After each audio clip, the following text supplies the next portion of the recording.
Welcome back to Rupert Reads. Today we are going to continue with the adventures of Danny Meadow by Thornton W Burgess. Chapter 12. The Old Briar Patch Has a New Tenant.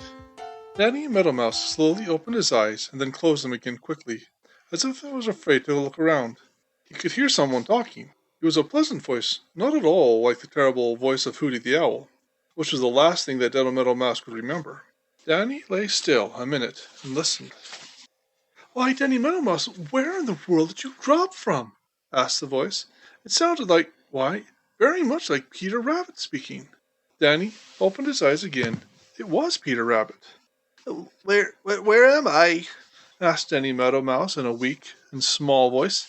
"In the middle of the dear old briar patch with me," replied Peter Rabbit. "But how did you get here? You seem to drop right out of the sky." Danny Meadow shuddered. Suddenly he remembered everything. How Hooty the Owl had caught him in great cruel claws and had carried him through the moonlight across the snow-covered green meadows. How he had felt Hooty's claws slip, and then he had struggled and kicked and twisted and turned until his coat had torn, and he had dropped down, down, down, until he had landed in the soft snow and knocked all the breath out of his little body. The very last thing he could remember was Hooty's fierce scream of rage and disappointment. Danny shuddered again. Then a new thought came to him. He must get out of sight. Hooty might catch him again. Danny tried to scramble to his feet. "Ouch! Oh!" groaned Danny, and lay still again. There, keep still, Danny Meadow There's nothing to be afraid of here," said Peter Rabbit gently. His big eyes filled with tears as he looked at Danny Meadow for Danny was all torn and hurt by the cruel claws of Hooty the Owl.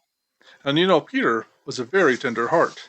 So Danny lay still, and while Peter Rabbit tried to make him comfortable and dress his hurts, he told Peter all about how he had forgotten to watch up in the sky, and so had been caught by Hooty the Owl, and all about his terrible ride in Hooty's cruel claws.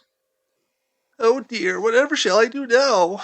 he ended. "However shall I get back home to my warm house of grass, my safe little tunnels under the snow, and my little store of seeds in the snug hollow of the old fence post?" Peter Rabbit looked thoughtful. "But you can't do it," said he. "You simply can't do it. It is such a long way for a little fellow like you that it wouldn't be safe to try. If you went at night, Hooty the Owl might catch you again. Old Rollag the Hawk would be almost sure to see you. And night or day, Granny Fox or Reddy Fox might come snooping around. And if they did, they would be sure to catch you. I'll tell you what, you stay right here. The dear old briar patch is the safest part of the world. Why, just think. Here you can come out in the broad daylight and laugh at Granny and Reddy Fox, and at old Rollag the Hawk, because the good old brambles will keep them out if they try to get you. You can make just as good tunnels under the snow here as you had there, and there are lots of seeds on the ground to eat. I don't care for them myself. I'm lonesome sometimes, living here all alone. You stay here, and we'll have the old briar patch to ourselves." Danny Meadow looked at Peter grateful. "I will, and thank you ever so much, Peter Rabbit," he said. The dear old briar patch happened to have another tenant. Thank you for listening. If you liked what you heard, please consider liking, commenting, subscribing, and please join us again for the next episode. Thank you.